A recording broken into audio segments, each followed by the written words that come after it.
ন্যায় বিচার প্রাপ্তিতে 18 কোটি মানুষের শেষ ভরসার নাম বিচার বিভাগ।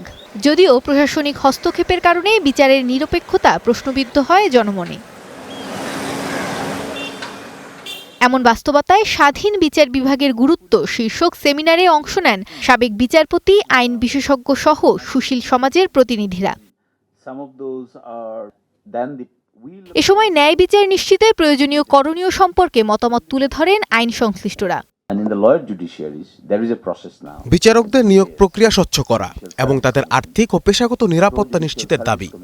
সেই সাথে উচ্চ ও নিম্ন আদালতের বিচারক নিয়োগে সুস্পষ্ট আইন ও স্বচ্ছ প্রক্রিয়া থাকতে হবে।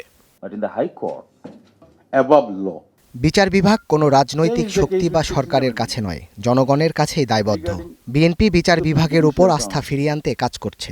এক্সপার্ট ইঞ্জিনিয়ারদের দক্ষ হাতে দেশের মানুষকে প্রতিদিন সুরক্ষিত রাখার প্রত্যয় নিয়ে এলো সেফ সার্কিট ব্রেকার। অনুষ্ঠানে ভার্চুয়ালি যুক্ত হয়ে নিজের মূল্যায়ন তুলে ধরেন ব্যারিস্টার সারা হোসেন। আমাদের বিচার ব্যবস্থাকে সত্যিকার অর্থে স্বাধীন করতে হলে আন্তর্জাতিক মান নিশ্চিত করার কোনো বিকল্প নেই। সবচেয়ে বড় প্রয়োজন হলো বিচার বিভাগের ওপর থেকে সব ধরনের রাজনৈতিক হস্তক্ষেপ সম্পূর্ণ বন্ধ করা। বিচার বিভাগের স্বাধীনতা নিশ্চিতে জুলাই সনদে গৃহীত সিদ্ধান্ত বাস্তবায়নের দাবি জানান সুজন সম্পাদক।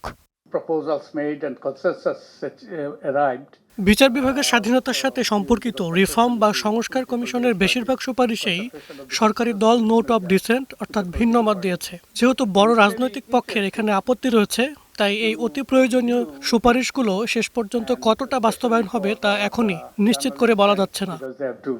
বিচার বিভাগের স্বাধীনতা নিশ্চিতে প্রাতিষ্ঠানিক স্বায়ত্তশাসনের তাগিদ দেন এই সাবেক বিচারপতি। বিচার বিভাগ একা বিচার নিশ্চিত করতে পারে না, তার সাথে অন্যান্য অর্গানকে সঠিকভাবে কাজ করতে হবে। বিচার বিভাগের স্বাধীনতা নিশ্চিতে স্বায়ত্তশাসন, স্বাধীন সিদ্ধান্ত নেওয়ার ক্ষমতা, সুযোগ সুবিধা নিশ্চিত করতে হবে। সাংবিধানিকভাবে সুপ্রিম কোর্টের বিচারকরা স্বাধীন হলেও বেশিরভাগ তা চর্চা করেন না। এটা মানসিক বিষয়। অংশীজনরা মনে করেন বিচার বিভাগের প্রকৃত স্বাধীনতা নিশ্চিতে রাজনৈতিক সদিচ্ছার কোনো বিকল্প নেই।